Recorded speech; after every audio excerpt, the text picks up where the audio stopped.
کا معول بنتا ہے تو اسے روحانی ترقی نصیب ہوتی ہے اور اس کا دل عبادت الہی میں مشغول ہو جاتا ہے۔ شرط یہ اول و آخر کم از کم 11 مرتبہ کوئی بھی درود پاک جو آتا ہو وہ ضرور پڑھیں۔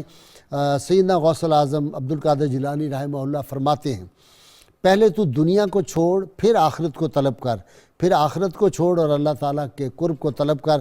آج کے روزنامہ 92 میں سیدنا عبد القادر جیلانی کا علمی اور روحانی کمال اس پہ مضمون ہے۔ ہمارا پروگرام جو ہوتا ہے وہ فیس بک پہ بھی اسی وقت چل رہا ہوتا ہے اور بعد میں یہ یوٹیوب پہ بھی اپلوڈ ہو جاتا۔ محدود وفاداری نصیب فرمائے اور ناظرین کہ ہم سیدنا عبد القادر جیلانی کی تعلیمات پہ ہمیں عمل کرنے کی اللہ تعالیٰ توفیق عطا فرمائے۔ اللہ تعالیٰ کشمیر، فلسطین اور برما اور ہندوستان کے مظلوم مسلمانوں کی مدد فرمائے، انہیں آزادی عطا فرمائے، پاکستان کے اندرونی بیرونی دشمنوں کو تباہ و برباد فرمائے۔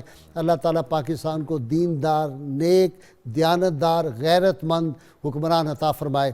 ناظرین کرام، نعرے آج زوردار لگے گا اور نعرے کے بعد پھر ہم سنیں گے صغیر احمد نقشبندی سے منقبت۔ آج ماشاءاللہ ہم 7 لوگ ہیں اور 7 کا عدد جو ہے سورہ فاتحہ کی 7 آیات ہیں، 7 آسمان، 7 زمینیں اور یہ 7 سمندر، یہ سب کچھ جو ہے 7 بر اعظم ہیں، 7 میں بڑی برکت ہے۔ نعرہ زوردار لگائیں گے اور جو تھی میدان بدر میں 313 وہ بھی 7 ہی بنتے ہیں، وہ تعداد، طواف بھی 7، چکر انہوں کیا، صفا مروہ بھی 7، تو نعرہ 7 مل کے آج لگا رہے ہیں۔ پاکستان کا مطلب کیا؟